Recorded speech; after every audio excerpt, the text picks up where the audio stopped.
Everything we know, from people and ants to stars and galaxies to quarks and atoms, the entire universe, might just be a simulation running inside a supercomputer inside an even bigger universe.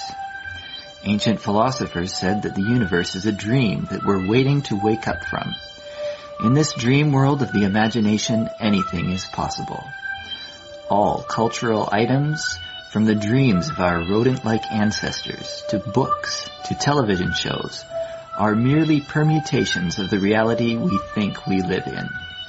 Today's age of computers and video games places simulations at the center of our cultural consciousness. A select group of us perform simulations for fun and profit, and we call them games, role-playing and otherwise.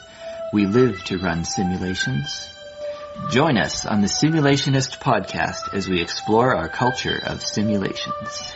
Hello, everybody. Welcome back to the Simulationist podcast, the 150th iteration of the show, recorded on the 20th... No, it's still the 19th. For another...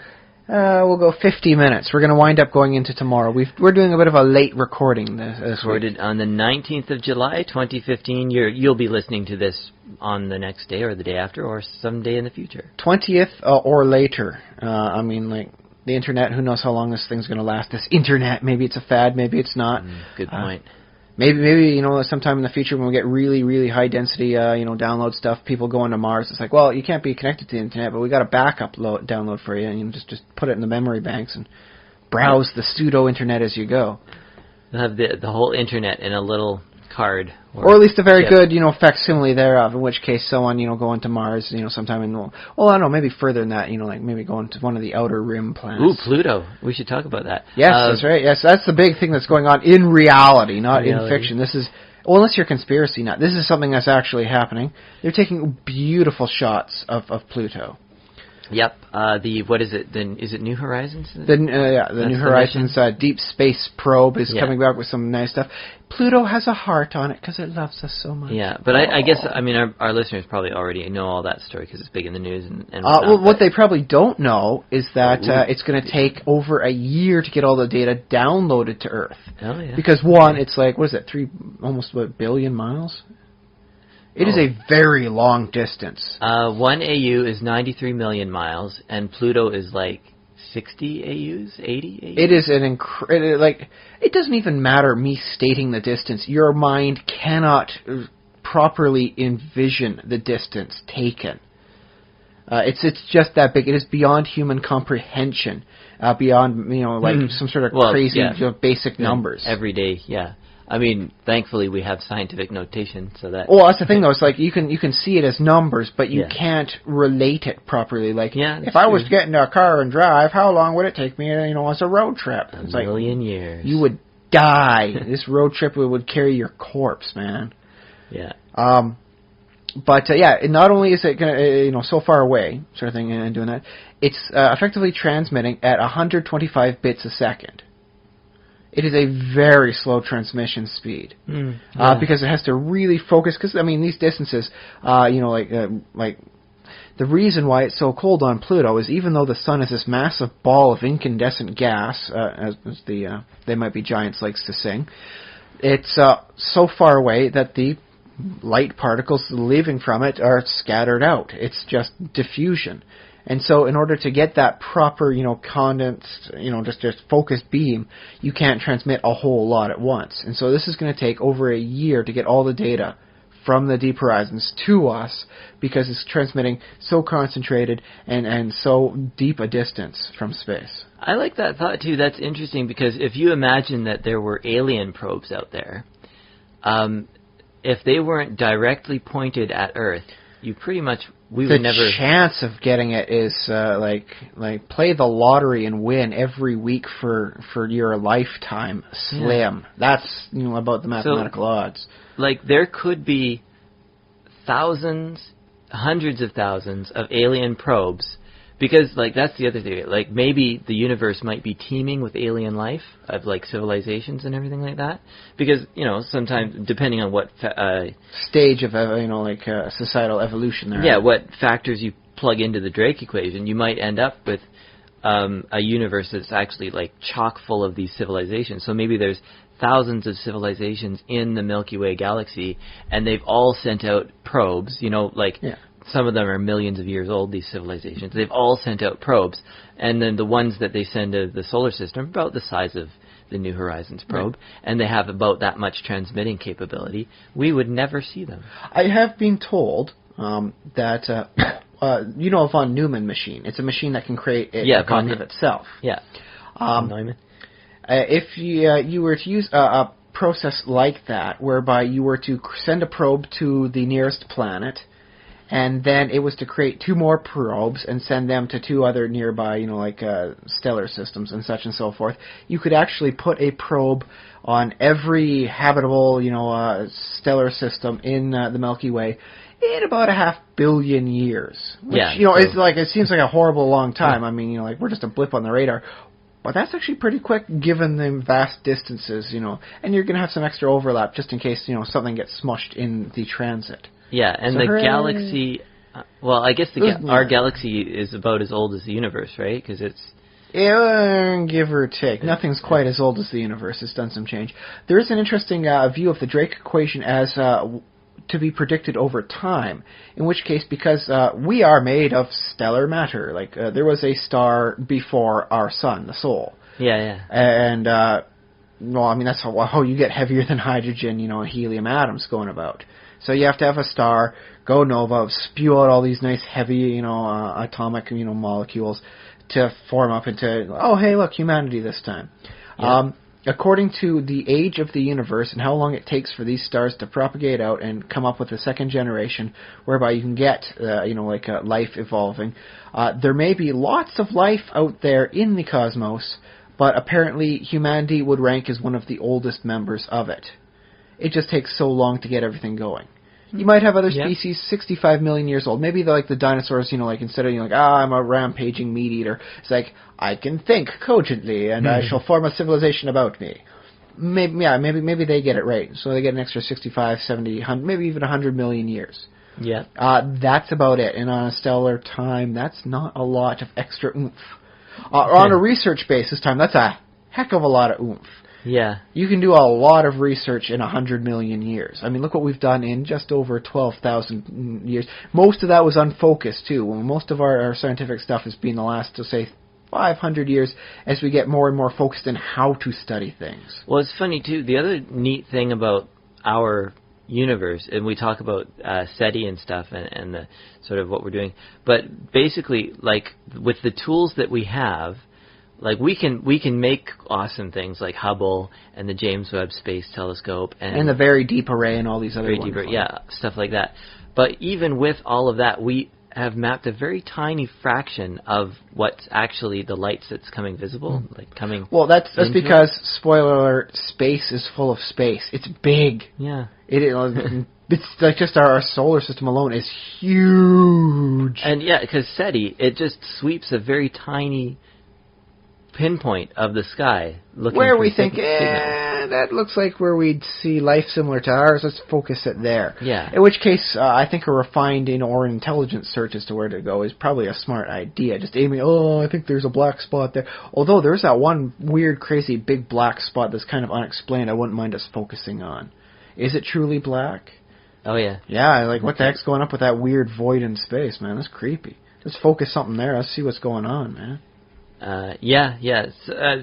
But of course that costs money, and it costs money to build a big, huge telescope. So that's why we're starting the Kickstarter, whereby we shall try and get a whole lot of secondhand equipment and focus it at the dark spot in the space. Actually, no, we're not doing that. What I can't wait for is, I don't know when this will happen, because we're only working on these fairly flimsy telescopes, but I want to see that telescope on the far side of the moon. Oh, yes. The only spot in all the galaxy not exposed to humanity's various, spew.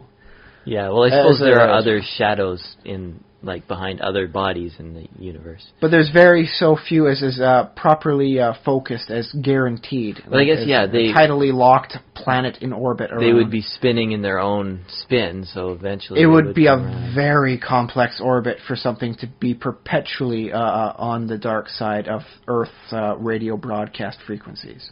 Yeah. Okay. We didn't introduce ourselves. No. We don't matter. Space matters, but we're just two tiny specks on a ball floating through it. For this podcast, I think I might mention my name is Josh Trelevin. I am Ryan Kirkby, co-host extraordinaire. And you're Ryan Kirkby. Okay, good. That's out of the way. But yes, I mean, just I like to state though that right about now, based on how far things go, radio waves through space, there are about 1,000 star systems getting howdy doody. But that doesn't work in the diffusion rate. So if anyone's getting howdy doody, man, oh man, is that bad reception. Yeah. So and I mean that works out for anything trying to transmit to us. Try and make it through our blockade of transmission waves. Yeah. Although approximately 25, give or take light years out, there is something reflecting radio waves back. Because of that, World War II almost got started again. When they got back a start, like start World War II code. Oh, really? But then they check, it's like, that's a really old code. And that's like 5 decades old. Double check, it's like, no. That's just I don't know. I kind of want to Snopes that. That sounds like... well, it's the same source where we managed to get back some lost episodes of Doctor Who. I definitely don't believe that, but... No, there was. The reception's kind of iffy, but there is some object out there that's actually reflecting back. So whatever's on the far side of that should be properly immune. But we have gotten some lost episodes of Doctor Who back from the void of space itself, which is, pretty rockin'. I mean, maybe it's not the best episodes of Doctor Who, but at least we got them back to say whether or not they are. Hooray! So yeah, right. that's nice. In fiction-related news, because this has all been stuff that's actually happened, there's continued outpouring over the passing of Satoru Iwata, the CEO of Nintendo of America. Yes, we have lost a person in the video game industry. This just wasn't a suit. I mean, you say CEO of video game industry, and you should at least be getting horrible flashes to something like... like EA and their horrible practices of killing games. Well, I wouldn't want them to die either. No. On the other hand, if the company was to turn over a new leaf, I would be quite overjoyed. But Mr. Iwata was very much in it for the pleasure it brought him. It wasn't in there for I make money. He didn't make money? He did make money, but that was like, hey, that's a nice bonus. That's icing on a wonderful cake. Oh, okay. Well, he was very influential and beloved by gamers, and definitely, he did a good job. I never really knew him in life, not personally, not professionally, not in any real respect. I wasn't that aware of him either, yeah. But from everything I've been hearing from his passing, he seems like the world is now, especially the gaming world, is now a little shallower, a little more pale, without his presence there. He was a little star of light and color, it seems. And it's always sad to hear about a good person passing on. Yep. But yes, I wish I had gotten to know him more. I wish there was stuff I could see of him, and I wish I could. Well, I wish I could have met him in real life and maybe pitched an idea to him. But that's not going to happen. Your video game idea. I think the I've next got some Mario Party should be. Well, no, wait, there I did Mario Galaxy. There goes my space-related idea. We can't maintain the theme, Josh. Oh. It blows up in our faces. Yeah. Other than that, though, I suppose we should say, what's been going on in our week in fiction? More personal-related stuff that actually happened with and to us. Cool, yeah. How about you there, Josh? Yeah. Shall I go first? Yeah, go for it. Okay, I watched a couple of movies I wanted to mention. All right. I watched Whiplash. Oh, how was that? It was very good. Oh, yes, describe the movie for those who haven't heard it. Whiplash is a movie about a jazz drummer kid who, learns how to... He has a teacher not a teacher. A mentor. A mentor who's, trying to put together, the greatest jazz band in the world. I can't remember exactly, but, yeah. Anyways, and he's, really mean and stuff. And then the kid's I really you gotta be so hard? Best. and and so he learns to be a really good drummer. It's a movie about drumming. It can't always be about explosions and saving the world. I mean, we're not living in the 90s action, packed hero futures. Yeah, and the movie, it was very serious, and I've been thinking a lot about sort of comedy lately, and I've been thinking, like, that movie probably should have been funnier. Like, it should have just been a comedy. Because I don't know. If you're going for, like, the jazz sort of thing, then it almost lends itself into, like, the pathos aspect as opposed to the humor. Yeah, I suppose. Whereas more if it was like a ragtime sort of band, you could see it having like a fun little, like a jolly side to it. It's funny though, because when a movie takes itself very seriously, it gets very funny. Well, it's easy to believe that this main character guy, it's easy to believe that this main guy, the protagonist, not the protagonist, the like mentor guy, that guy, because he's a bit like intense and mean, and like he throws things and he's yelling and swearing and putting people down, and his heart's on his shoulder sleeve there, man. I guess that's what is going on, but yeah, basically he's just a sort of unpleasant guy, and he has unorthodox methods. Yeah. Well, okay, yeah, but basically what it feels like in the movie as you're watching it is it feels like the filmmakers want you to respect that. They're like, here's this guy, and he's doing this sort of bad things, but they're getting you to buy into that, like, as the audience. To be fair, I mean, you look at something like Watchmen. Rorschach would not be a person you or I would like. We would hate this guy. Yeah. And yet we wind up respecting the conviction of his beliefs as different from ours as though they may be. And so, like, Rorschach wound up being like the most beloved character of both the comic as well as the movie for a lot of people, because he, stood by his convictions, sort of thing. So, this man who's I'm ranting and raving, I'm throwing things because I'm angry. It's like, well, he believes that what he's doing is right. So you can at least respect the conviction of his emotional outbursts. Yeah. Or at least I think you should. Well, but it's all up to you. Also, Rorschach, like, I feel like, I think the audience doesn't always, agree with Rorschach. No, he is very clearly wrong in many respects. But the fact that he believes what he believes, he's going to stand up for what he believes, and the fact that it would be better and more convenient for everyone, including him, for him to change his views, but he's not going to do that because what he believes in is so dearly what he believes in that he's unwilling to make that change. Yeah, but this character, I feel at least the way the movie is steering the audience towards is they want the audience to believe that, no, he is definitely right. Like, even though it seems like he's being mean violent, and bad, angry jerk, they're basically saying that, no, this is the method that actually works, and this is actually how you become a great jazz musician, which I think is technically wrong. Like, I think there's different ways for different people, really. I believe. Some people respond, well to praise. My daughter effectively wound up walking within the span of a week because at her birthday, when she tried walking the two-step, she was getting huge applause. Mm-hmm. And she recognized the applause, and by the time the birthday party was over, she was doing 10 to 12 steps sort of thing. And then she got really good positive feedback from her attempts. Yeah, but whereas some people, they work best when they have a nemesis. Like, for me, I work great when there is there is a definitive obstacle for me. Like, I challenge you to do this. Like, there's no way you can eat all that food, Ryan. It's like, don't you tell me what to do. I will eat all this food, and then I will ask for some dessert when I'm done. Yeah. So, sometimes, having that opponent there is a good thing. Sometimes having the encouragement is a good thing. And I think it really depends on the person. Yeah, okay, but yeah. Sometimes a good mix is probably the best, but yeah. I think in this particular in the Whiplash movie, I think they didn't. I think they just made it very one-sided. It's like, no, he's mean and he's right, or something like that. Like, it's okay to be mean so long as you're also right. Yeah. It's not okay to be mean and wrong. You can be nice and wrong. But you can't be mean and wrong. You got to be mean and right. Yeah, and yeah, in the end of the movie, the kid, the drummer, he's like really good and he's like doing awesome and he's like, yeah, it worked and yay, hooray.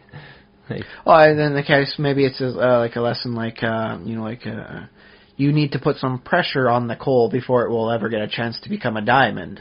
Which isn't actually how it happens. I mean, don't send in like messages saying that's not how it goes. I know that's not how it goes, but it works, as an analogy.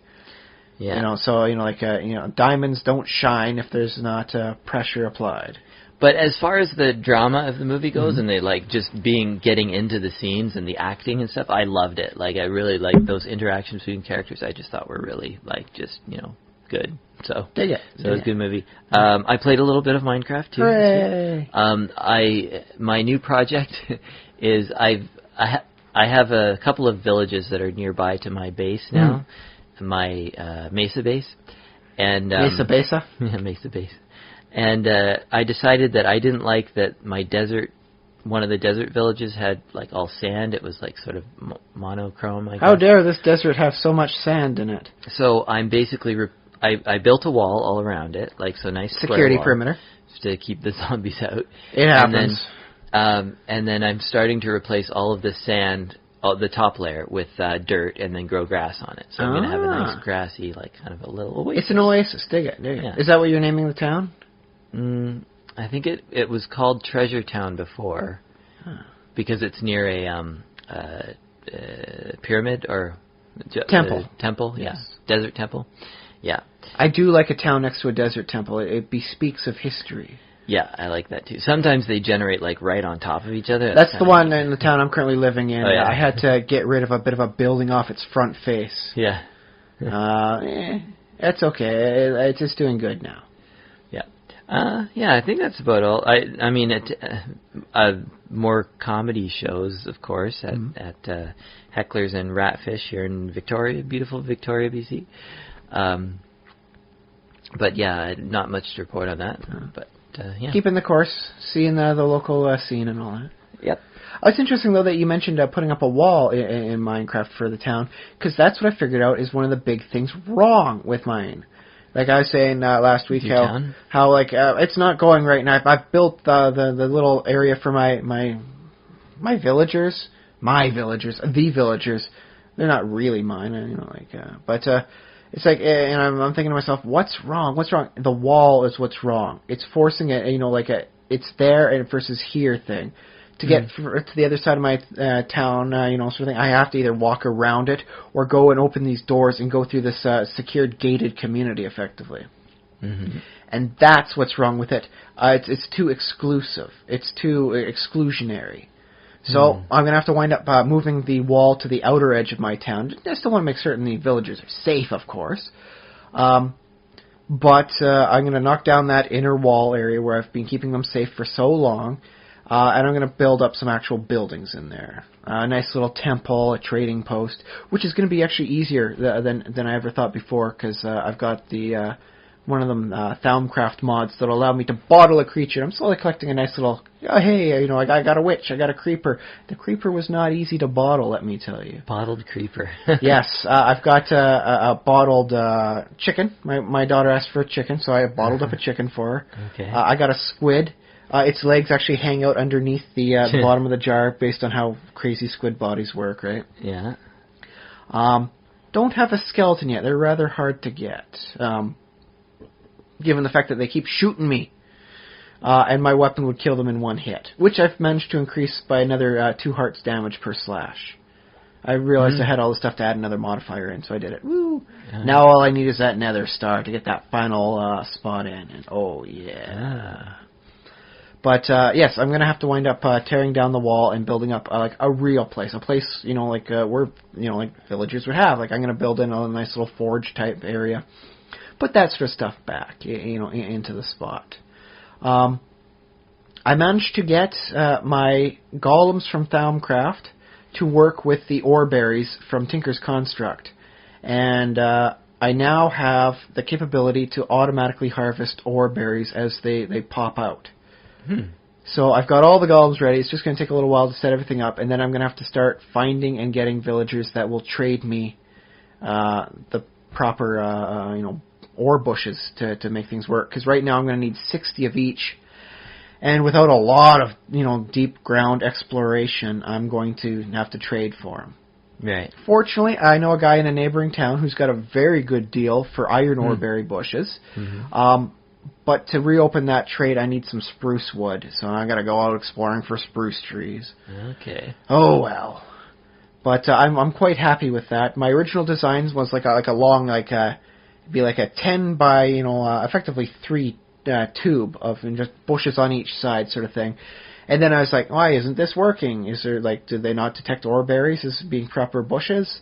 And then it turns out that golems that harvest only have a visual radius of 4 squares, so I had to redesign how things worked. And so I got little caves now. They're in the center sort of thing, and there's like a wall of 2 by 5 on 3 faces. Great. So I can hold 5, 10, 15, 30 on each cavern. Sounds a bit like Dwarf Fortress style.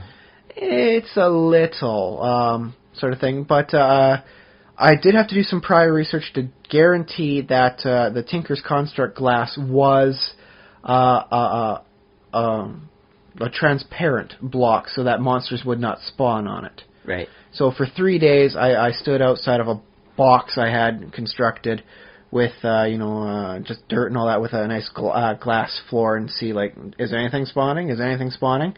And thanks to the same Thaumcraft mod, I have something in my goggles that allows me to see the auras of living and undead creatures.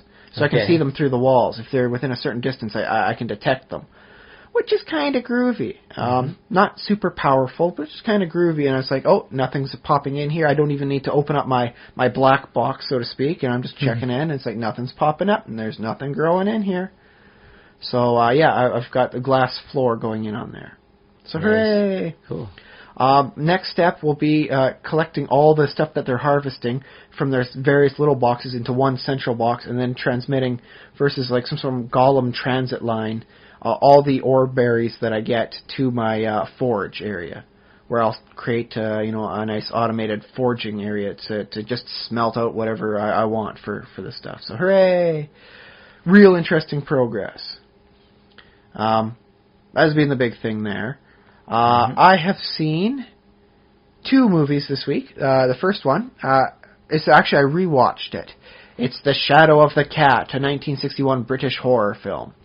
And it's kind of weird, because, in an American horror film, oh no, we need something to menace and kill people. What do you have? So I've got a giant monster, sewn up from the body parts of other people. I've got a creature that, descended, apart from humanity 1 million years ago. I've got a bloodthirsty, hunter of men that stalks the night. And you go over to England, it's like, what's killing the people here? A cat. Not like a giant cat, like a cougar or anything, a house cat. Of particular wiles against people with a guilty conscience and ulterior motives. Oh, that sounds like maybe it's not a cat, but actually like a person. The cat, didn't like the people because it killed they killed the cat's owner.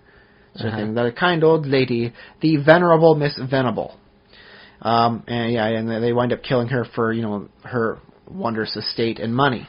She was writing up a will that says, I leave nothing to you horrible people, I'm giving it all to my wonderful niece.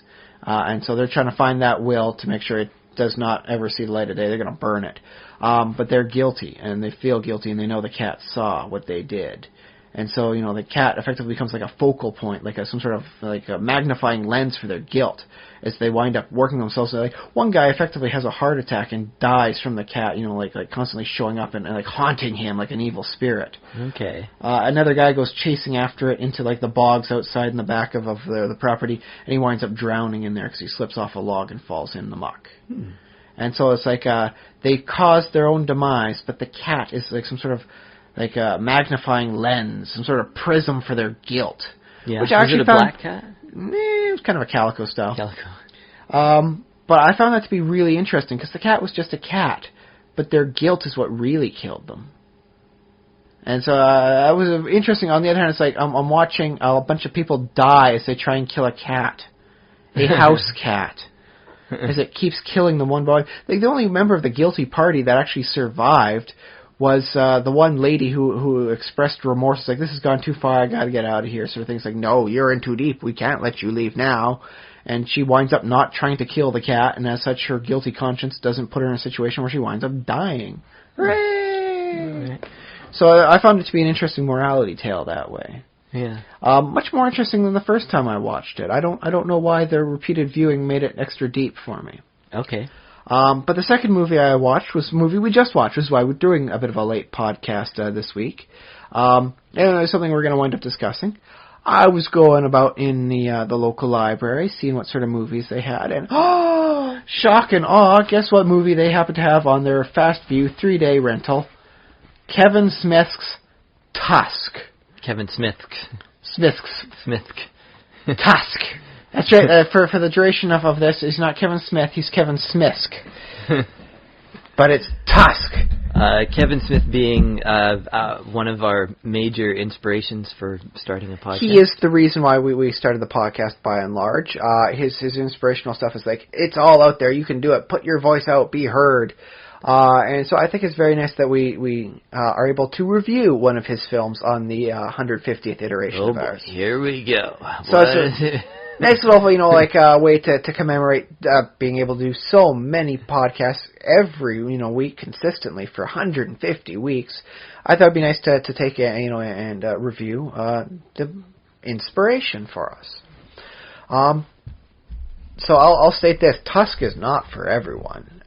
This is not a movie that this was not a movie that was ever going to rock the Avengers movie out of making $1 billion in the theaters. Should we give a synopsis of it too? Quickly? Sure. Yes. There is a podcaster who goes to from Los Angeles to is it Winnipeg, right? Yeah. He goes to Winnipeg to try and get an interview with a person he was making fun of on his podcast. Someone who winds up doing something that gets meme worthy. Something. Oh, you got to see this horrible video. It's hilarious. Things fall through, and so he has to try and find some other thing to do a podcast of to get his his view, and the $500 worth of plane ticket. Somewhat valued, and he meets a man who has great stories to tell, but winds up being horribly insane, and he tries to turn him into a walrus. And upon which mankind can truly ask the question of themselves, is man truly a walrus at heart? Which is, yes. That's the thing, it's I don't know how to classify this movie. I laugh too much for it to be a proper horror or shock thriller movie. Mm-hmm. And yet, it was too definitely dark and grim to qualify as even a dark humor, I believe. Yeah, I would call it a comedy. I don't know what's on the box. Let's just review genre. the box here. Let's see here. It doesn't state... Oh, hey, they have it in Portuguese. We could watch this whole thing in Portuguese again, Josh. Oh, nice. Yeah. Yeah, I think if I were to assign it a genre, I would say comedy. But I think It's a very dark comedy if it is. I've gone on the record before... Well, comedies can be dark. That's allowed. I've gone on the record Fargo was before a very good example. saying that I don't really believe in genres to begin with. This is a very good movie to shatter genres. Yeah. Yes, surreal, bizarre, horror, comedy. So, I guess it's somewhere straddling the line between the two. Before we even began the podcast, it's we got done watching the movie, and it's how do I describe this movie? It was a movie where drugs were involved in its creation. The idea was inspired while on cannabis, and I think that shows to some degree. Mm-hmm. It is a movie for and from the internet, I believe, by in part. The whole hashtag, was it Tusk Yes? Or Walrus Yes? Yeah, the movie started as it was Kevin Smith and Scott Mosier doing their podcast, the one Coming that up inspired with a us. Crazy idea. And they were just talking about a story in Canada. I can't remember if it was... I think it had something to do with a walrus in Canada, but they just went off on some tangent about how they're walruses are dangerous creatures. A walrus is a large creature that, based on its size, it doesn't look like it's not svelte like any of the larger cats. It's not going to be something that hunts you down like that. It's not big and ferocious like a grizzly bear, but based on its size and the fact that it does have, with tusks, its natural weaponry, it is a legitimately dangerous creature. Yeah, they can overturn small boats in especially the the males, because there's a 4 times size ratio between the males and the females. So a male is a very large creature indeed. So they were basically just joking on their podcast, and then because they were on Twitter, they were saying, like, they said to their fans, if you really want to see this movie, like, I mean, who would, but if you do, tweet us with the hashtag Walrus Yes. And people did. And it's sort of like this escalating, like, game of chicken online. It's like, yes, of course we want to see this stupid movie. I said I didn't see it as actually being stupid. I found it as bizarre and surreal, definitely, but not stupid. Well, I found it stupid. But enjoyable stupid, like, funny stupid, and like, I liked the movie, but yeah, it's definitely stupid. But yeah, no, that's not an insult. That's part of.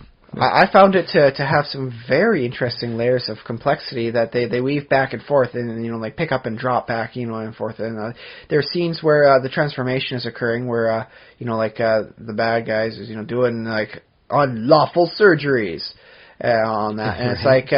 I got visions of stuff like like Misery off the whole thing, keeping a person against their will and gradually deforming them as you see fit. That's the thing about Kevin. Like, I don't know if Kevin Smith is a good movie writer.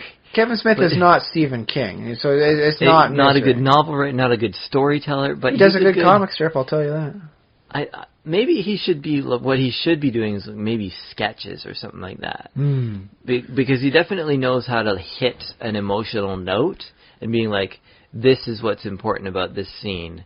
And like you're picking out, like, oh, this scene about, man's inhumanity to man. So he definitely writes very good, like, little chunks and pieces. I didn't feel like the whole thing fit together too well, or the whole I think story. You could have just taken aspects of one. You could have made like 4 like similar movies based on what theme you want to just focus solely on. And Kevin Smith, he wove almost like a tapestry of different and almost unrelated things to create this bizarre, throw rug of comedic horror. Yeah, well, I mean, he is continuing. He's going to turn it into a trilogy. I don't know if they've already filmed I believe sequel. They're starting up on Moose Jaws. Yeah. Which is the story of, like, it's like Jaws, but with a moose. That's basically how he keeps describing it. So similar idea, just the worst idea you could possibly and Yoga think Hosers of, being the middle of the 3. And then taking that terrible idea seriously, and then... Let's put this straight here. Adam Sandler has made many movies on that premise of, like, everyone has this idea while high. What if I made it into a full-length feature film? Click gets made. Bam. That's true. He's got a movie coming out in, 3 days now, where like video game characters become real and they got to fight them. Yeah. So I mean, like that's a an idea that's based around something that someone has while high, because that gets turned into a movie. Which means I really want to see the two of them maybe like knock heads and see what ideas fall out between the two of them. You want to see Adam Sandler and Kevin Smith team up? Okay. Yes, I think. See, that's the thing is, some people have said with one of Adam Sandler's latest movies, it was too offensive. Certain groups were walking out on the filming. He couldn't get the proper people to even do the filming of it because they were finding it offensive. Kevin Smith does not do stuff that people can find offensive. They may find it stupid. They may find it definitely not their style. They may find it idiotic, but they will not find it offensive. So you can have Kevin Smith cover Adam Sandler that way, whereas Adam Sandler can get some very interesting ideas Kevin Smith maybe isn't able to fully flesh out to the same degree. And so the two of them working in concert just the right way could produce the ultimate stoner movie. Yeah, let's have Adam Sandler, Kevin Smith. Let's throw in Pauly Shore. Pauly Shore as an actor, along with Dave Chappelle. Dave. No, people like Dave Chappelle. No, Dave Chappelle did good stuff, and he is known for his stoner humor as well. Yeah, but no, I was trying to think of like films like really Hollywood's, I don't know, crappy. I don't mean Tom Arnold. Then I say crappy, terrible, and stupid. I know it sounds like I'm being like really insulting. The idiosyncratics. Yeah. In that case, we'll get Tom Arnold and Pauly Shore together on a movie. Yeah, Pauly Shore, Kevin Smith, and Adam Sandler. I still think Dave Chappelle could add an interesting level of charm to it. Cause don't get me wrong, no, Dave Chappelle was a good writer. We don't want good. We don't want anybody who's got any talent or any like good ability to make comedy. I want to get all the best stoners together and see what the best stoner movie of all time could be. That would be a different movie, but that's the movie I'm aiming for. That's where I'm headed. I'm headed to stoner gold. But I mean, like, this is like a very, very different movie. Like, this is a movie I would never recommend for my wife to see. If my wife ever wants to see it, I'm actually going to have to say, I really don't think this movie's for you, dear. If you want, we can find some other stuff by Kevin Smith. But I don't think you're going to really appreciate this one. I guess it's kind of like the one movie they did with Vulgar the Clown back in the day, where it's complex. And you see it once, and you will always have it with you. The scene of like Brian O'Halloran getting violently made love to is something that will never leave my mind. Dante's a nice guy, but I will never be able to see Dante Hicks without him screaming from being sodomized. Okay, I'll have to see this movie then. I'll see if I can ever procure a copy for you. But it's not a bad movie. It's a movie that deals with some interesting dark topics that wind up having humorous connotations. And maybe that's one of the things you can state about life itself. Sometimes it's dark, but you can still find something to laugh at. I'll say this. I think Justin Long, the protagonist of the film, has very much shown that he is not just the one type of actor, one type of guy. For those of you who don't recognize the name, the movie Accepted, he's a big character. He's one of the protagonists in there as a guy who goes and starts his own university because he can't find a university he wants to, a post-secondary place he wants to go. So he finds one and makes his own. Not entirely willingly, circumstance and wacky hijinks. You may also know him as Mac from the Mac vs. PC commercials. Oh, yeah, that's right. I do. Yeah. A lot of people see him and say, oh, yeah, just that kind of cool young guy.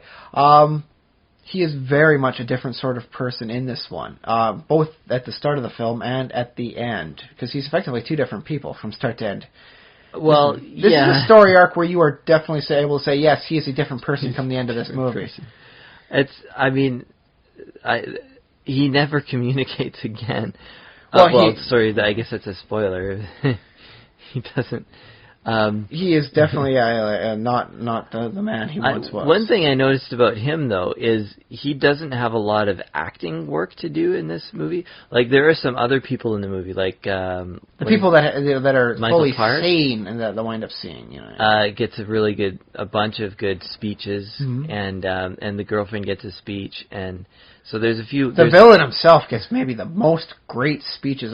I wouldn't have minded if it was just a story of a young man looking for stories, to tell through pods, going in and just hearing the wonderful stories of an old man before he passes away. He and the young man find some sort of revelation, about his life, and he winds up going off and changing who he is. Yeah, we mentioned that near the beginning of the movie. We were like, forget the Tusk. Forget the Tusk. This was just the movie about this podcaster discovering this weird, quirky treasure trove of wonderful stories, that changes his life.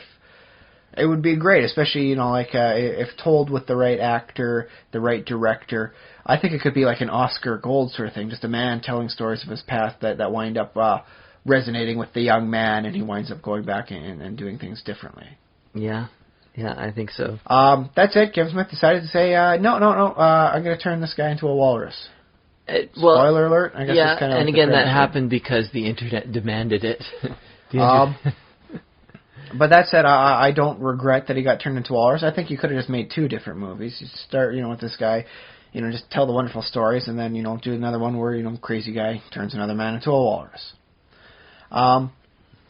So this is a movie I don't think I would have in the house, because this is like a loaded gun, to some sense. Like, this is not a movie for the uninitiated. You got to get yourself prepped. You got to figure out what this movie's about before you watch it. Yeah, it helps to be a Kevin Smith fan, because otherwise you might not be laughing at some of the jokes in there. But it's not something I would keep in the house for fear that my daughter would be bored one time when she's 12 and try and watch one of Dad's old movies. and wind up getting like why? What's going on? Because there is some movies I saw when I was too young for it that stuck with me for far too many years as I tried to mentally process. It was kind of like mentally choking on something. You know, when you don't chew your food properly enough and it just sticks in the throat and it won't go down right? Some movies, when you're not ready for it, are like that. They will stick in your mental throat as you cannot digest them properly. Right. Fortunately, the analogy breaks down in that you have multiple throats to which to digest things. But this is something that gets stuck and won't digest until you get old enough and mature enough to see the movie again and get, I get the depth. I just wasn't able to get the depth before. And this is a movie that has like angles and views to it you should not just see unprepared. I don't think I'm ever going to watch this movie again. So if my brothers were to come to town, I would watch it with them. Sure, yeah. But it's not like I'm like, what am I going to do with this spare time? I got a little vacation time coming up. I know I'll go rent Tusk again, just me watching it with some popcorn. So if there's more depth to be discovered, I'll have to leave it undiscovered. Or at least, wait till the depths of the night where you're just thinking, it's like, I totally get what they were doing with that one scene. That was supposed to go like this. I get it now. This is a movie that you will start thinking of in the depths of the night. When you are surrounded by the inky blackness of 3:30 in the morning, this is a movie that will pop into your head. I don't think that's going to happen, but maybe, I'll let you know if... At least for me, that's what's going to wind up happening. It's going to pop into my head. Okay, well, back to Justin Long, though. He displayed a lot of different acting styles I would not have imagined of him. Because I was going to say, all he does is... he does this stupid, he's this annoying character near the beginning. A flawed protagonist sort of thing. And then quickly transforms into a guy who just goes, But that's the thing, is I'm seeing him and it's like, there's an actor, a legitimate actor inside the suit who has to pretend he is a man who has been transformed into a walrus. And he has to emit screams of unintelligible pain, loathing, fear, and hatred upon the proper times. He goes full walrus. As it says there, he goes full walrus. But I'm watching it, I'm thinking, this is not something that they teach you in acting school. This is not something that... How to be a walrus? Yeah. Actually, you'd be surprised. I think I took acting in high school. I did too, and this was so far beyond anything we did. Well, we did chickens. We never did walruses, but we did chickens. We did trees. You are a man forced into a situation where you cannot intelligibly cry out your pain and fear and all that stuff, but you are still able to make guttural sounds. What sounds are you going to make?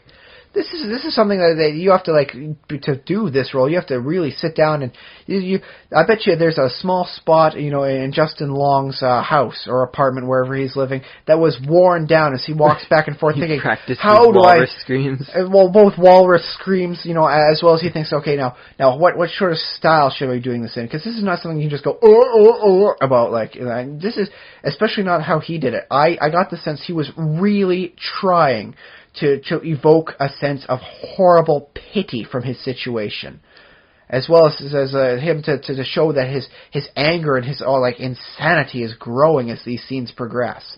That's what I got out of his guttural utterances and cries. I think, my impression of actors, I haven't hung out with that many actors, but I have hung out with improvisers. I have to get a hold of Kathy, our sometimes star extra co-host. And I've watched a few behind-the-scenes things from different shows. And not all actors I like, but my impression of actors is they love being silly. They love, But I don't think he was trying to be silly here. No. I don't think he's being silly, but they practice this sort of I'm a walrus, and they goof off to each other, and because this is actors, they have to bring it down when, they do a normal, serious performance, even a comedic performance.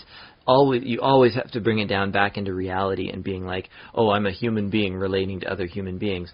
But when you're just goofing around with other chewing the scenery people, sort of thing, if you're in acting school and it doesn't matter, you can just be totally gonzo crazy and be.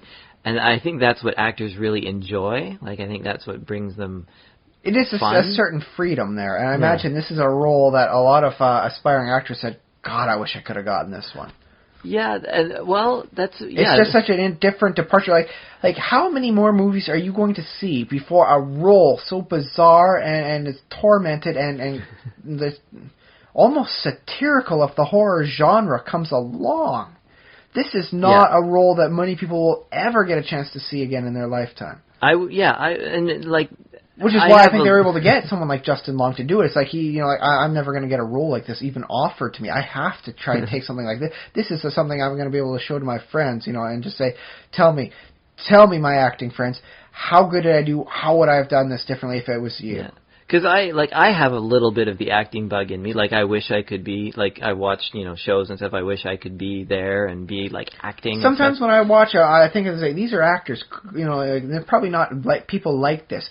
How would I have, could I do this role? That's what I see when I'm in it. Could I do this character? How close to this person could I be? But, the weirder the role, the more fun I think I would have. Like, just that's how I would approach it. Is that why The Doctor is such a highly coveted role over in, Britain? It might be. I think for a certain kind of people, I think it is. Because there's, as they an do actor warn you, now, if you're going to be the Doctor, you're going to effectively be the Doctor your entire life, no matter what other roles you go into. Yeah, because, there is a danger as an actor if you give in to that weird impulse to do, like, really weird roles and crazy stuff. There is that, like, what the conventional wisdom anyways, is that you tread over there and people are going to be like, oh, well, you're just a character actor, or you just do weird things. Nicolas Cage, we're looking at you. Not in a bad way. You do some amazing crazy. And Johnny Depp does it. And, like, these guys, like, bring it to, a whole new level. Like, they take that and they make it movie star material. But there are other actors who, like, get stuck and, like, oh, that's just a character guy. I would have loved to have seen this movie with Johnny Depp as the main character. Yeah. Well, was he not? I think didn't he take part? Like, he was somehow involved in this. Well, his daughter was one of the characters. Or does he? In there. I think he might be in one of the sequels. Like, I think he might have. He makes an appearance. Like Kevin Smith's daughter's in there, and she's friends with Johnny Depp's daughter, so she gets a quick scene, the two of them together there. Technically, they're in two scenes. Yeah. And then apparently they're much more featured in Yoga Hosers. Hey, Dad, I'm getting Kevin Smith is helping me out become an actress, and Johnny Depp's like, oh, that's very intriguing, because Johnny Depp takes this thing. It's not just like something fun for Johnny Depp. Acting is very serious and profound for him. He is a man who takes this serious on more levels than most people will take their job ever seriously. So I respect that. So I guess he gets in and says, hey, Kevin Smith, let's see, you're doing some interesting stuff, some stuff that people would never offer to anyone like me. What do you got for me? And Kevin Smith says, well, I can find something for you, of course. You're Johnny Depp. I'll make sure there's a role for you. That said, I would have, as I'm thinking about now, I would love to have seen a lot of different actors try the main character's name is Wallace. I would love to see many different actors, and maybe even actresses, be Wallace in this case. I would love to have seen how many different people would have handled this role. How they do. And just see how it changes the outcome. Because I also think this film works as a good gateway film. Are you uncertain whether or not the visceral scenes of Hostel and Saw are going to be too much for you? Do you think the Human Centipede might be just too crazy and horrific for you? Well, there's an endorsement for this movie. In that case, if you want to see whether or not this stuff is potent, if it's too potent for you or not, watch Tusk. If Tusk is too much for you, abandon those films. Don't even think about it. Say, no, that's too much for me. It's too much for me. I prefer my films to hint more than just show. And if you find yourself like, oh, Tusk was great, I wouldn't mind seeing more of this sort of crazy stuff, see Saw, see Hostel, watch The Human Centipede, because those are, the same sort of body horror and, visceral up there, taken to a much less comedic, much more horrific level. I think so. It's like if you're wondering, like, are these things for me? Definitely watch Tusk. That's definitely a recommendation for me. From me, sorry, not just for me. Speaking of recommendations, though, if you had 23 corpses that you could sew together into a giant walrus suit for the purpose of this movie, how many of them would you take and use out of 23? I'm allowed to take and tan these hides for future posterity. I not just have to use them, keep them fresh. The ones you use, you can. This is our rating system, by the way. We're abandoning. This is not a film you rate based on how many dwarves, wizards, and dragons you like. This is on the corpses of 23 people you've tried to turn into a walrus before. Yeah. It requires its own rating system. This is just such a different movie. I couldn't give it the full 23 out of 23. Okay. That said, I think I'd give it 19. I find it's such a different movie. And maybe I'm getting old and jaded, as the years go on. I'm getting a little sick of the formulaic stuff. I'm getting sick of the Oscar gold. I'm getting sick of the war movies, both the contemporary as well as the historical stuff. Don't get me wrong, I do appreciate a good World War II documentary, but the movies based on the stuff I'm getting a little sore of. Mm-hmm. I could stand a little bit more of the action blockbuster sort of thing, but that's because I haven't seen the latest, like a Terminator movie, or I haven't seen any of the Expendables. So you give me a couple of those, 2 out of any 4 of those, and I think I've had my fill on those, and I'm getting tired of them. Okay. This is a movie I will not be able to compare to anything else for a very long time.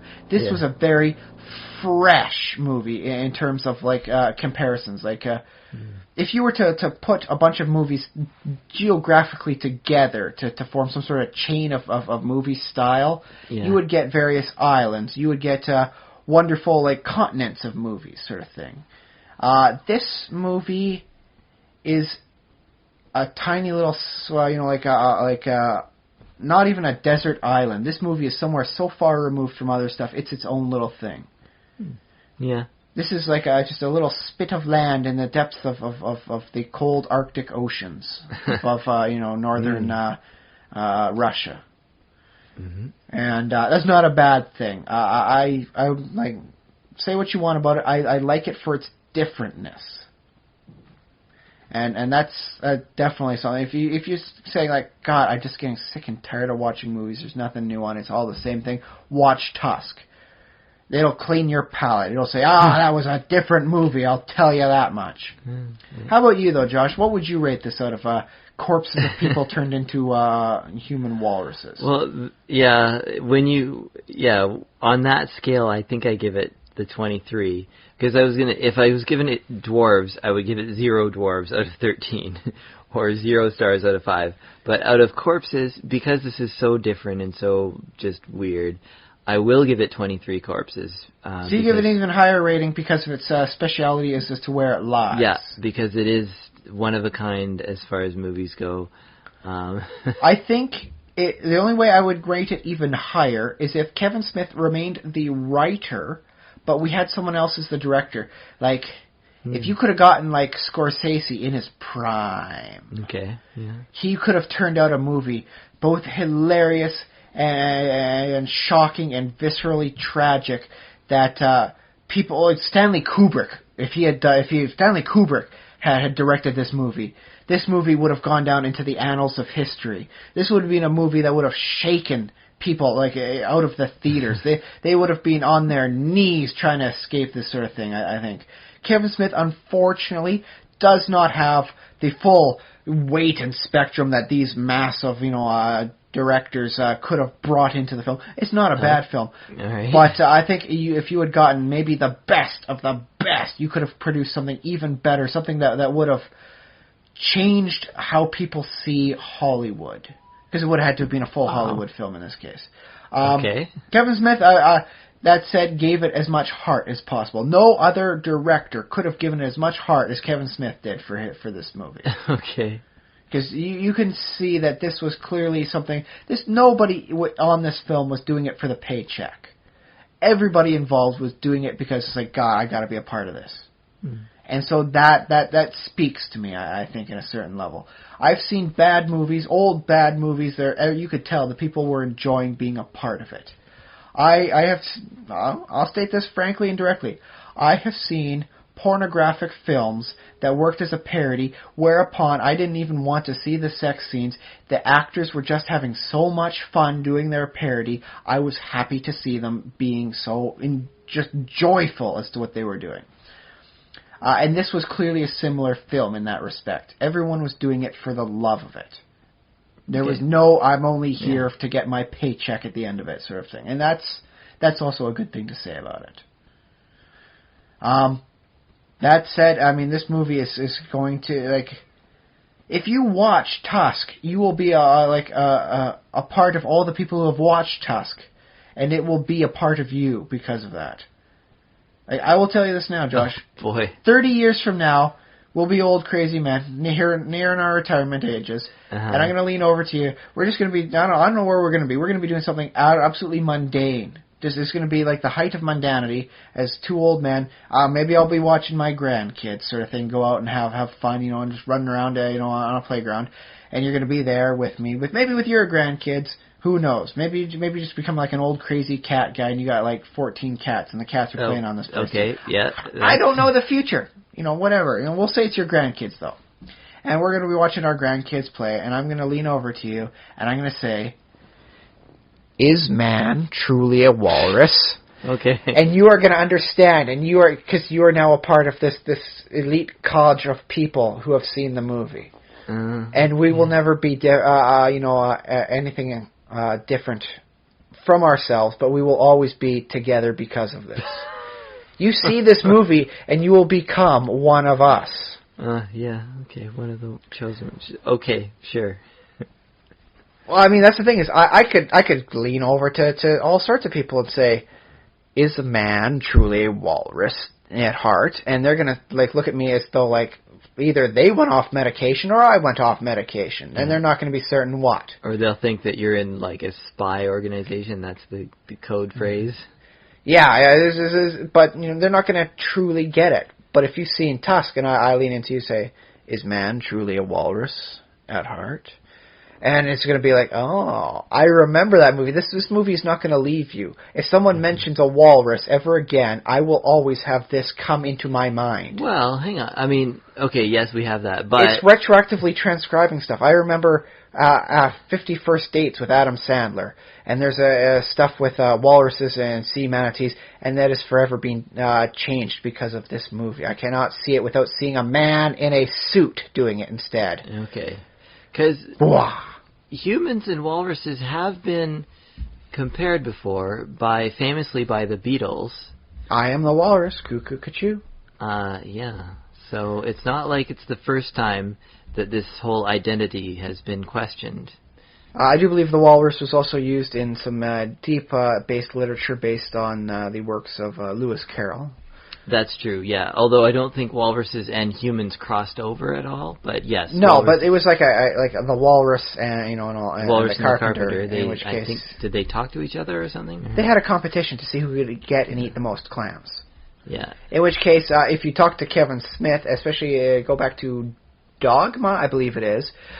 There's one of the fallen angels describing it as an allegory for religion. The carpenter being Jesus the carpenter, whereas the walrus is the Buddha-like figure of the Eastern religions. The clams they eat being the helpless victims, in which case he manages to convince a nun to leave her faith. Mm-hmm. I don't believe he was planning Tusk from that far ahead from this one scene in Dogma. I would have liked to have seen Ben Affleck or Matt Damon in this role as Wallace, though. It just pops in my head. I would like to have seen the depth they could have brought to this.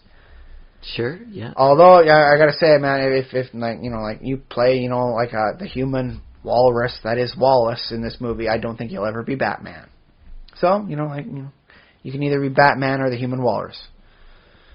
So maybe Ben Affleck made the right choice because now he's Batman. And if you can be Batman, always be Batman, right? Definitely, yeah. Well, let me see. Well, as the saying goes, is no matter what you do in life, always be yourself. Unless you can be Batman, then be Batman. Let's see. Imagine, well, I'll ask this of myself, but I want to ask this of you too. If I could take either role, if I was offered, you can only do one. It's either Batman or the Walrus guy.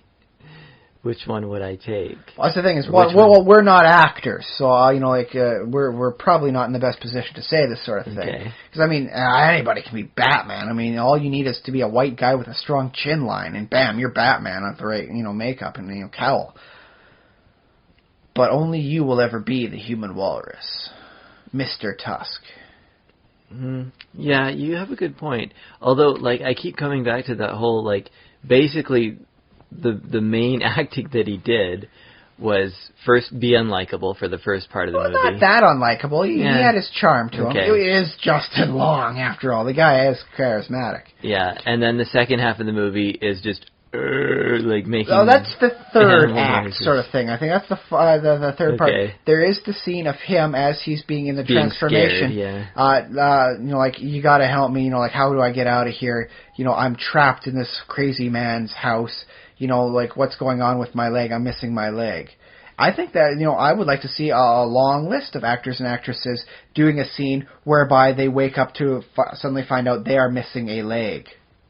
I would like to see how a lot of actors and actresses do that.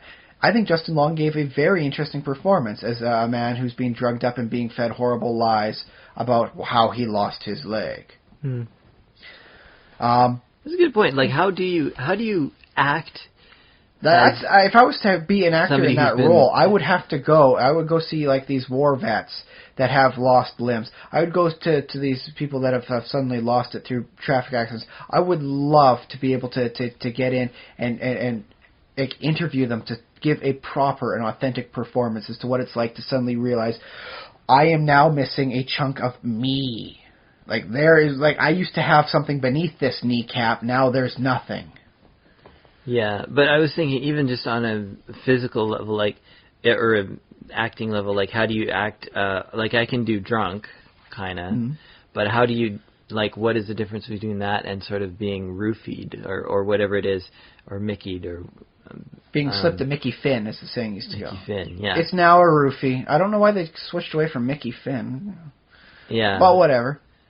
Because that would be a little bit, I mean, you'd have to do a bit of research to see how people, like, start slurring their words, or, like, what happens first, and, like... Like, are you hyperactive, you know, sort of thing? Are you acting like you're going to be the drowsy sort of thing? Like, how clear is your head about this? Yeah.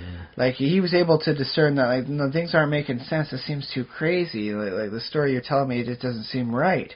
Even though he was heavily sedated, he was still able to pick up, like, no, you know, your story's not making sense. Whereas some people on morphine, you tell them, hey, you know, like, the sky started bleeding, and they'll say, okay, and they'll believe you. They'll roll with it, sort of thing. So, you know, like, I think it works very well to figure out these answers before you start trying to do the acting. Yeah. Well, and I guess the other, like, a complaint I have about the film is that this character didn't seem very self-aware at all about anything. Like, he was neglectful of his girlfriend, like, he didn't think much of her feelings and stuff like that. He was a very self-absorbed individual. Yeah, and then when he started to feel like you see the effects of the drowsiness, like, oh, it looks like he's getting sleepy on screen. But he doesn't address it. He doesn't say, gee, I feel weird, or anything like that.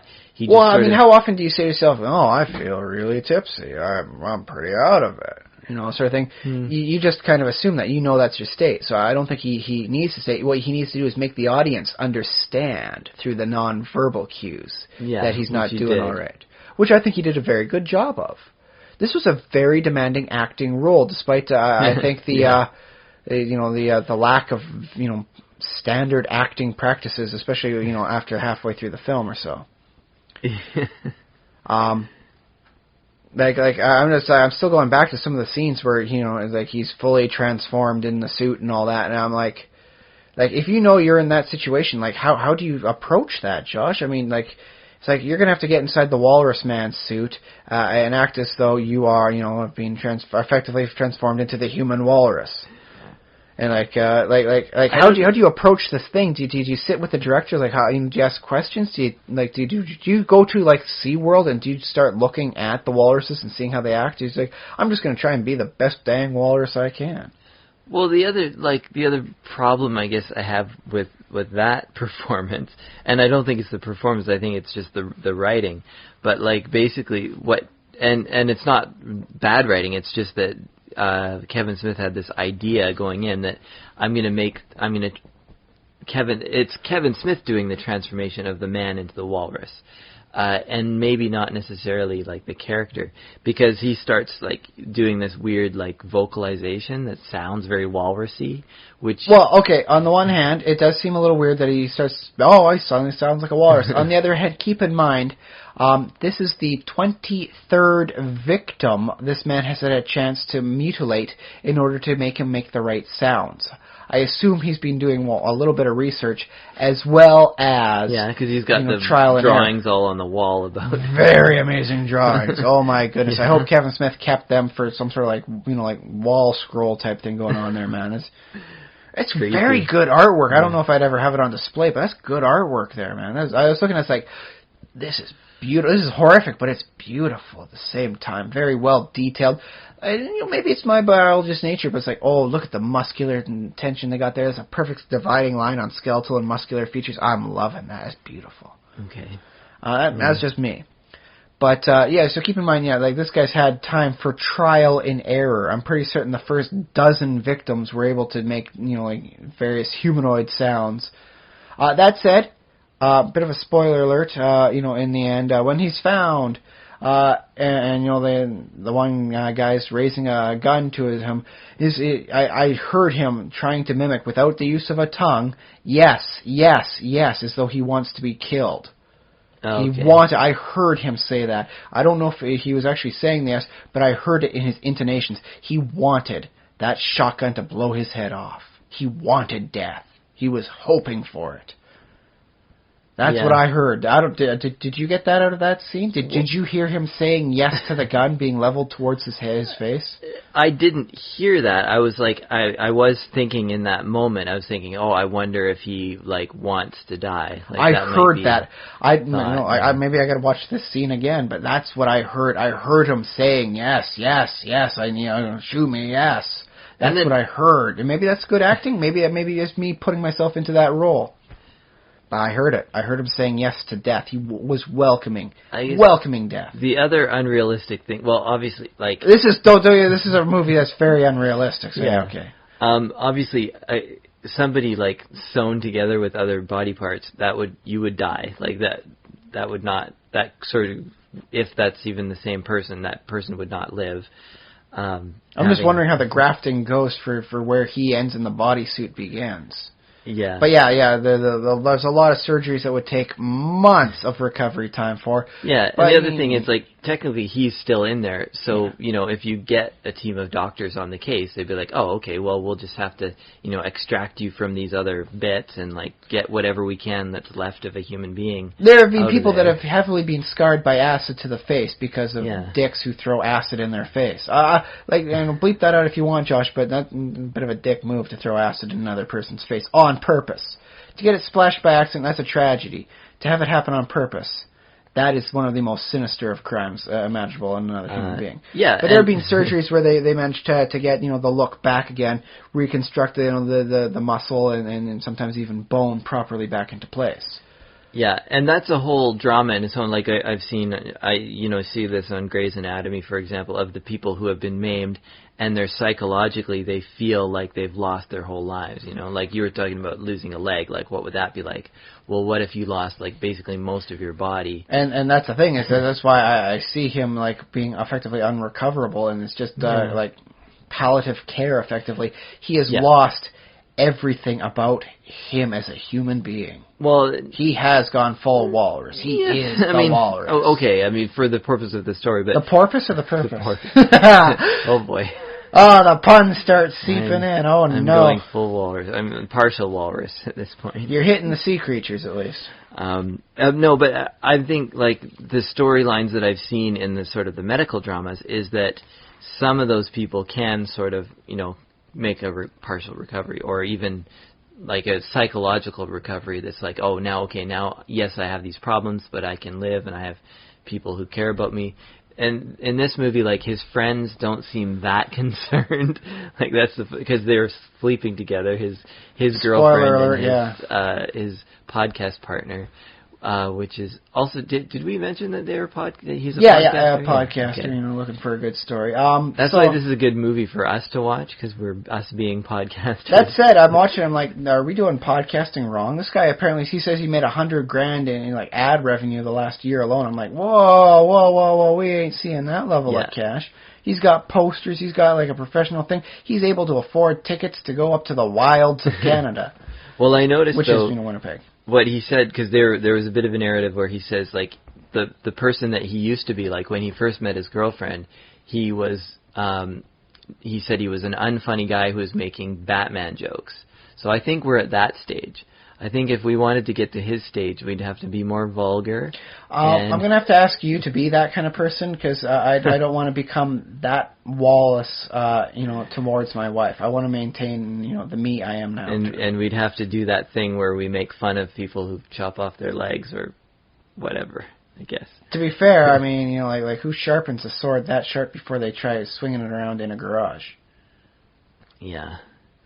And that's another... I don't know if, can we keep on talking? Yeah, a little bit, yeah. But this one, another aspect about that very early scene, I guess, I mean, I don't know if it's a spoiler, but... it's within the first, 20 minutes. I don't qualify it as too big a spoiler. It looks like I've never seen somebody... Well, let me see. You were able to see like a chop of meat sort of thing happen. Yeah, a kid chops off his leg with a samurai sword, and it's obviously... It's a katana. I used the right word. Okay, yeah. Katana. Sorry. Samurai sword. What? It did look fake. I think it was supposed to look fake in that case. Well, yeah. Well, because one, it is completely unrealistic to just you swing a sword around and chop your leg, bone and all, off that easy. Like, this was a clean cut. Like, to get this sort of cut on a leg, approximately the size of a full-grown human male, you would need industrial processing equipment. If you could do this with a katana, they'd be using katana to be slicing this stuff up. You cannot do this with a regular thing. So they had to make it... Oh, I think Kevin Smith basically said, this is so unrealistic, we have to make it over the top. Make him slice his leg off like it's something out of like a grindhouse movie. Well, I don't know how well it's possible to fake like chopping off a leg. The internet now, I have seen some pretty gruesome things just because... It's the internet. You got a link. Internet. Not that specifically, but I have seen some pretty awful injuries, I've seen bones popping out where bones should not be popping out. The weird thing is, they frame it in this movie as a YouTube video, and it would not be a YouTube sort of thing. Well, yeah, sure. This would get knocked off of YouTube pretty quickly. It down, possibly. But I don't know, like. Where do you go when you can't push LiveLeak. LiveLeak? Okay. LiveLeak. LiveLeak? Yeah. There's been a few other websites, but they get taken down pretty quick by feds when they realize there's illegal stuff going on. And there are some illegal stuff that eventually happens on that. Well, yeah, and that's the thing. I don't think it's illegal to have a video of an accident or. No, but this would be the same sort of thing where you'd wind up getting videos of beheadings going on. Yeah. As well as stuff that's like, oh hey, this is copyright. Turns out this is a scene from a movie here. It's not actually its own thing, so there you go. And so, hey, you don't have the right to put this, so you either take your site down or just take this off. And the guy's like, you'll never take me down, and then they take him down. So the website goes up and crashes. So I was thinking, in the context of the movie, is it a fake within a fake? That's what my thought was. They were watching a YouTube video, so maybe it was supposed to be fake. But then, a few lines later, a few scenes later, it's obvious that it's supposed to be real within that story. But you wonder sometimes maybe it was used as a setup to show you that this is the kind of existence you're living in, where this can happen, where the unrealistic body horror is a thing that is plausible within this reality. And so they show it to you in the unrealistic, he just swings his sword and chops off a leg, I guess some sort of bad, creepy Muppet movie, where it just falls off so easy, and that to prepare you for the later scenes of the transformation. Yeah. Well, and the other thing I was thinking with that, it's your buy-in, effectively. If you're a poker player, it's your buy-in. Oftentimes with more tightly written, better written movies, because Kevin Smith, I think he wrote this in a weekend or something like that. He basically wrote it on the podcast. Depending who you talk to, apparently so did George Lucas for some of his movies. Yeah, but then those got a bit rewritten and stuff like that.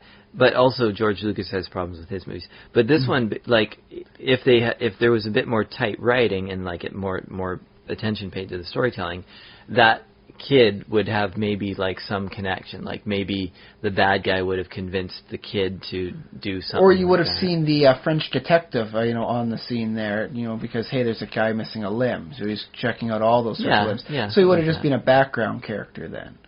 Yeah, rather than it just being sort of a random event happened in Canada to bring him to Canada, and then more random stuff just happens to him. Like he just randomly runs into a serial killer, whereas I think technically the serial killer baits him. Well, the serial killer baits anybody who is. Well, the thing is, there's a note up on, like a corkboard bathroom wall. Don't ever touch that stuff. Ew. But he touches it, snags the note. So effectively, it's like an anglerfish lure. It only attracts the right kind of prey. But now that letter up there, do you remember? Wasn't it advertising for like a room to rent or something? There's also a room as well, sort of thing. It's like, I tell long stories of a life of adventure. I have a room to rent. So he's like, hey, not exactly for the room, but I would like to hear your stories. Yeah, that's why he goes up there. But yeah, I would have liked if the story, because or maybe like the girlfriend and the podcast, the co-host extraordinaire, if maybe they had some kind of scheme to like. There was one spot where she was talking, and you don't see who she's talking to, and it's like, did she set him up? Is everyone in on this? Which I think would have been a way to make it interesting, but if it had gone that way, it would have smacked too much of like a Tales from the Crypt story, where everyone's in on the gruesome thing. Yeah, but in which case, it's just the one, isolated case of, horrible insanity, not like everyone is evil. It just happens if you're a little evil, you're less evil than everyone else. And then technically the moral of the story is be as evil as you can, so you either do or get done to. So, don't get done to. Be the big evil so you do unto others. Right, which is what I get that lesson a lot from the Tales from the Crypt. And I'm glad that's not the lesson I got from this one. That's not the moral I saw. I guess it's fine. Yeah, if it's just a random. Sometimes the concentrated heart of evil in a single man, not spread out amongst everyone.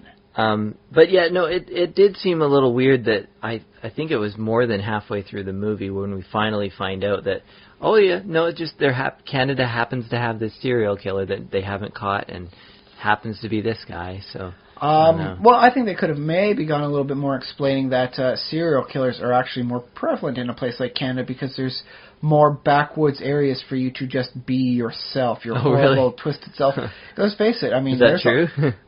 Probably not. Okay. But, there's a lot more space in Canada, and if you're a serial killer sort of thing who needs space to hide and lay low, it's easier to do so in Canada than, say, America, where there's 10 times the population density and a little bit more evenly spread out, in certain areas as opposed to like where this one strip close to the border and then it just gets kind of really, sporadic elsewhere. Mm-hmm. Little spot in Prince George, spot up in Edmonton, otherwise it's very concentrated in one area. That was Gimli, right? Is where they ended up, because you said about 2 hours from Winnipeg, or 2? I believe so. I'd have to double check to see exactly where 2 hours Gimli, drive is. They may not have used a proper place officially, because I don't know if any town would want to have their name associated with, a serial killer that turns people into walruses. Well, Moose Jaw is going to be associated with Moose Jaw. I don't know if Moose Jaw voluntarily put up for that, or if Kevin Smith just was thinking Moose Jaw, Jaws, Moose Jaws. Oh my God, it's like Jaws but with a moose.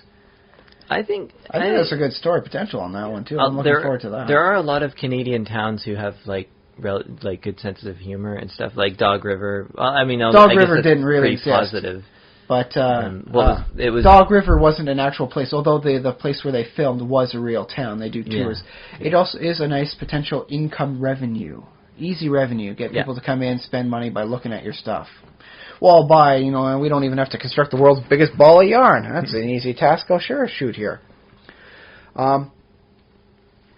The other thing was, like, they sort of portrayed Canada as, and this is, it's all the cartoon imagination of Kevin Smith's brain, because it's all the things, like, he did zero research, which is fine, but it's just basically all the facts that he sort of randomly picked up about Canada, about, Canada's kind of boring, and, no, those are the stereotypes sort of thing. Yeah, and they go. What's the thing here is one is the aboot. I like to say aboot. I don't do it unintentionally. I do it completely intentionally. And I say, I got to go in aboot 15 minutes. And then like all the times I say it, no one catches me or corrects me on it. Everyone just assumes it's just how it goes. My fellow Canucks up here in Canada have no second thought about me saying aboot as I slip it in. So, that's it. I do believe Kevin Smith, rapid fires them as, Wallace, the protagonist, winds up, going through customs. Yeah. It's basically like, okay, you're in Canada, so let's make those Canadian jokes and get them over with. After the one mentioning scene in the bar about how boring it is up here in Canada, they really don't play anything out there aside from the accents. And, just the funny little phrases we use, Kevin Smith comes up with some good ones. That puts the BM in the PM's coffee, eh? Tell you what I'm going to do. I'm going to write this name here, and you go boot this, and you do that, sort of thing. And okay, the accents are funny. I'll admit, we got some funny accents here. I dig it, enjoy it. And that's how you know it's in Canada, not just shot anywhere in the Western world. Okay. But, after that one scene in Customs, it basically just becomes like a background note, that sort of thing. Aside from, I hate damn American tourists. Yeah, and that doesn't, that was the other thing about, I was like, Canadians don't act like that. Canadians don't say, I hate Americans. I hate obnoxious Americans. Okay, yeah. I hate Americans that assume that just because that's how things work in America, it's all done the same way and they use all the same slangs. And it's like, dude, look, you can just see how things are going here. I don't want to, say, don't get me wrong, I do find it pretentious to go into a Starbucks and instead of ordering a large, you order like a venti or something like that. But that's how they do it there. They've got their sizes, these are the names for them. You're going into this place voluntarily, follow along. You go into McDonald's, you ask for McNuggets, not nuggets. You go into, a Gold Starbucks. Nuggets. You go into... Silver Nuggets? Is there such a thing as a silver nugget? Well, that'd be without the skin on the McNugget, so it's just like the chicken, white flesh on there. That's a silver nugget. Yeah, white nugget. The gold nugget is when it's deep fried with the skin layer and the padding still there. Bronze nuggets would be extra fried to the point of getting extra crispy and almost burnt. But you go into... Adamantium nuggets? Those are the ones that have gone past their expiration date and are so hard they will hurt your teeth to try and eat. But no, you go into McDonald's, you ask for the McNuggets. You go for the McWhatever meal. You go into a Starbucks and you do this and you do that. And so you go into Canada, you do things a certain way, sort of thing. And so when I see Americans just doing things the American way, because that's how it always is. It's like no. You came here voluntarily to Canada, you do things the Canadian way. You're going to Europe, you're driving the European way. You don't try and drive on the right hand side of the road. The Canadian way, so don't use somebody else's back as a writing pad. Yeah, when in Rome, do as the Romans do. Don't be an American in Rome. That's what Americans do. They write. Well, that's one of the things is a lot of people have complaints about for Americans is they wind up being American everywhere wherever they go. They go see the Leaning Tower of Pisa wearing a Hawaiian T-shirt and shorts. And is that I didn't know that was wrong. It's pretty tacky. If you're going to take and see... You're supposed to wear a tuxedo. No, if you're going to go see the architectural place of a thing... Or you're supposed to dress Italian. See what... That's the thing, it emulates. See what the Italians are wearing. Travel light. Take some extra stuff back with you, man. You go there with just a basic set of clothes. You go hit a nice little shop. Not the tourist places, unless you want an oversized sweater. There's nothing wrong with that. Yeah, because that's what's offensive about tourists, is the clothes they wear. Well, they're a little extra loud, and you can sometimes tell who's a tourist based on, wow, that is, definitely not something a casual person around here wears. You're wearing something really different.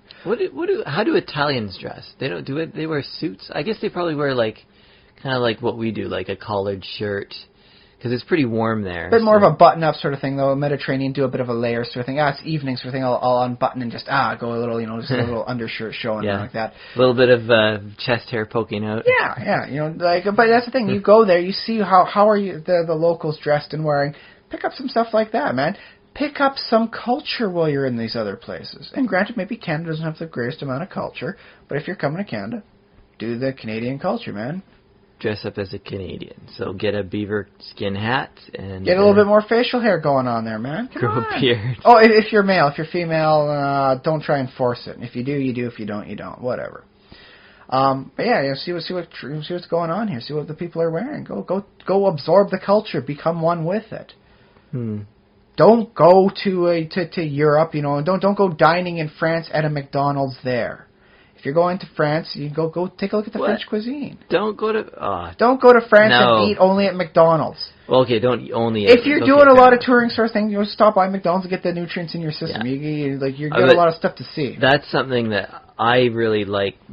I've been to Hawaii. I'm very happy and proud that that I got to do that at a young age, and it was the coolest thing ever because they had pineapple in the burgers.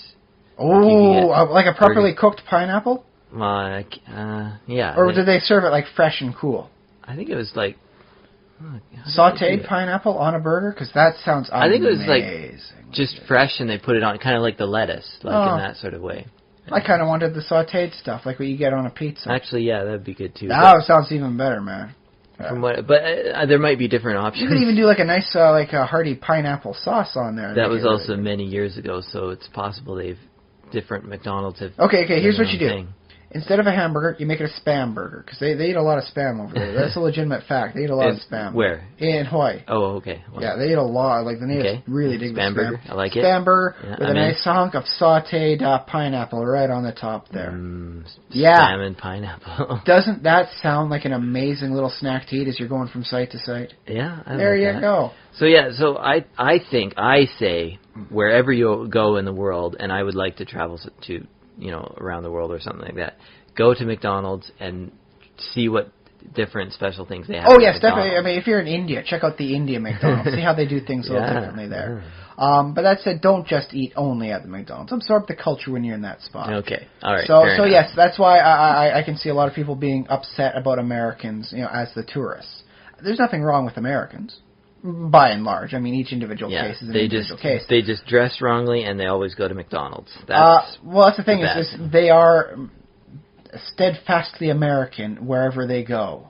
Mm-hmm. If I go to the Philippines, I'm going to be wearing the Philippine-style clothes. I'm going to be eating the Filipino food. I am going to be enjoying the stuff.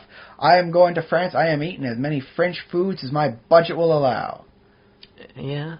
I'm going to Britain. I am going to eat every freaking pot roast I can find. I'm going to the bars and the pubs, and I'm trying out the bar and the pub food. I probably wouldn't. I don't mind dressing like a tourist. I think that's fine. What's that? I mean, travel light. Take the stuff back with you. It's probably the better option. Yeah. As far as food goes, I like cheap food because I'm used to being like a student, and then like somebody with a low-paying job, and now somebody without a job. Somebody with student loans, we'll say. And that pretty much covers a long period of time. But I like that I've developed that sort of a habit of being a bit frugal too. So I think you can eat very well if you know how to do a little cooking. There's some interesting things you can do there. But that said, I mean, if you're going to this other place, you're going to try, you don't go to a Mongolian restaurant and ask for a hamburger. Okay. You go for the Mongolian food at the Mongolian. What do Mongolians have in there? A bucket of meat, barbecued meat served in like a bucket. In a bucket? Is that true? Yeah. From what I've been told, yes. I really want to go to a Mongolian restaurant now. From what I've been told, good. It's like a metal bucket, not just like a KFC, plastic, or cardboard bucket. Is it horse meat? I don't know, all sorts of meat. It's kind of like it's a mystery meat. All the meats of the meaty rainbow served to you on a barbecued and then tossed into a big old bucket for you to eat. Because I'm thinking like Genghis Khan and stuff. It's like, oh yeah, meat and horse blood. No, the horse blood goes with the milk in a shake. Yeah. In which case, if I can get some assurances about the quality of the blood I'm drinking, it's a Mongolian restaurant, I'll give it the shot. Because I went to the Mongolian restaurant. I'm going to eat the Mongolian style. Do they have Mongolian prairie oysters? Or? Probably. Yeah. I'll settle for like a strawberry milkshake if they can't get the blood thing to work. It'll be the faux thing like that. Do they have Do they have buffalo in that Mongolia area? Because it's that's the steppes. They don't have bison. Yeah, because North America has the the Great bison, Plains buffalo, that had bison on them, and then people ate them all. And they had wild horses, sort of thing. Yeah. There. So eat the horse flesh. I guess you eat horses. Yeah. They must have cattle or something. I believe most of the bigger creatures got eaten away as humanity advanced. Yeah, but now nowadays they must have farming and stuff. Just because that's agriculture. It's a nice one-word solution for why they're not eating everything they can find on the plains. Yeah. And including the horses. But, you go to the Mongolian restaurant, you eat the Mongolian food. You go to Mongolia, you try the Mongolian food. You don't go to Mongolia for the McDonald's restaurants. Yeah. So, long story short, that's why people get annoyed at American tourists. They want America all around them wherever the heck they're going. It's like, what do you mean you ain't got, like the McDonald's? Where am I going to eat here in France? It's like, dude, this is like... they do have McDonald's in France. Well, I know, but there's not enough of them, man. I can't find it. It's not one on every street corner. You're not going to see me going over to Europe and complaining about the lack of Tim Hortons. Okay, yeah, I guess that's what's annoying about tourists is when they complain or they... Why aren't things exactly like they are back home? Well, you're not like it's back home. Or they're demanding, basically. Yeah. Take a look at things, just if you're going to a place, you look at the stuff, absorb the culture there that you've taken yourself the time, money, and effort to go around in. Well, yes. So that was a bit of I guess maybe a hot button tangent for me. It gets to me. I think I just want to... because I don't go far enough out and about, and I don't go to see these other cultures. Yeah. If I was there, I'd be doing things right. I would immerse myself in that culture. I would try every darn thing. Yeah. I go to the Philippines, I will try the balut. I will try the fertilized duck egg if I go to the Philippines. Okay. Because by golly, it's a 22-hour flight to get there from here in Canada, man. Yeah. I'm spending that time, that effort, that money. I'm going to try it. Daggone it. Just stop me. So, yes. Very good. I just want to remind our listeners that if they have thoughts to add to the conversation we've had, email us. thesimulationist@gmail.com is our email. You can leave messages on our Facebook page, facebook.com/thesimulationist, and our YouTube channel, youtube.com/thesimulationist. And if you happen to find us on iTunes or Stitcher or one of the other many podcatcher sites out there, apps and whatnot, leave us a little review. Leave us stars or thumbs up or whatever happens to be available to you. If you know Kevin Smith, send him this link so he can figure out what one of the reviews was from the people on the ground. Now, we're not these high-class critics that spend, this is our life, this is what we do for a living. No, these are just two guys that really, like watching fiction, and we commemorated our 150th iteration for the guy who helped inspire us to do our own. I might tweet at Kevin Smith, actually. Speaking of Twitter, @Spaceboot1 is my Twitter. But yeah, maybe this episode I might tweet at Kevin Smith just to say thank you, Kevin Smith, for inspiring us. Here's our review of We did a whole podcast chatting about Tusk. Well, after what we did this week and all that sort of thing. So yes, final ultimate thoughts here. Your ultimate thoughts on the movie Tusk, Josh. I think I probably shared most of. I like it for what it is. I don't think it conforms to anything like I would think of as a good movie, but I did enjoy just sitting and seeing those weird pictures on the screen and seeing the actors act all weird like they did. So positive experience for me. I don't think I'm ever going to watch it again. But yeah, and I'm going to watch. What if you were provided with some non-addictive drugs? Do you believe this could be a different movie seen while high because it was a movie conceived while Kevin Smith was ostensibly doing a little toke? Well, yes, but also I could do other things while high, and that would be more fun. Or I could just be high. What if someone said, I'll get you some free pot, but you got to watch this movie with me"? Would you do that, or would you say, "No, I've already seen it. Sorry, I got to stay sober"? Well, I mean, I do like free stuff, but I'm not a big pothead or anything like that. So maybe I guess I would do that just for, because it's free stuff. Yeah. But I'm going to watch the sequels. I'm going to watch more of Kevin Smith's movies. So there's that indoor Smith. Kevin Smith. Yeah. So that's my thoughts on it. Good movie, I guess. This is a very unique movie, all things considered. When my brother Adam comes in to town, I'm going to ask, hey, I think I can get a copy of Tusk, Kevin Smith's movie. We really did Kevin Smith's movies before. Do you want to see it? It's a bit of a weird one, but it's Kevin Smith. This is clearly Kevin Smith. So something I may watch again with the right audience. Right. Yeah. I liked it, though. It's I will never be the exact same person as I was beforehand. This movie has added to who I am as a grand tally. Okay. I now have the concept of that. And as a notion, a lot of people see Kevin Smith as a bit of a chucklehead. I make goofy movies that, stoners like. No, this shows an interesting dark corner to Kevin Smith's mind that I believe has some interesting potential to be delved and dug and with some interesting nuggets to be rewarded. So Chicken McNuggets? maybe chicken McNuggets, maybe not. I mean, it depends on where you are. But like if you want to see like the maybe the depth that Kevin Smith can do besides just being a comedic, sort of actor, director, and all that, then maybe you're not a big fan of Jay and Silent Bob. Maybe you want to see what he can do without those characters. Some people say they're a crutch. Maybe you want to see him work without those characters. There you go. So like this is an interesting dark view of an otherwise jolly man. Okay. So I think it bears view for that. That said, not for everyone. Sort of thing, like I want to get some friends. I've watched other Kevin Smith stuff before. I want to see like, have you guys seen this? Like I've talked with other Kevin Smith fans. It's like, oh hey, I noticed you got a Kevin Smith shirt on there. It's like you're looking forward to Tusk. And like, yeah, is it coming out in the theater? It's like, no, but I really want to see it. And it's like, oh yeah, so do I. Now that I've watched it, I'll say, like, listen, if you like Kevin Smith stuff and you're okay with some of his darker work, like Vulgar the Clown, I think you're gonna really dig this because this shows a lot of progress from Vulgar the Clown. This is a much more of a movie than Vulgar was.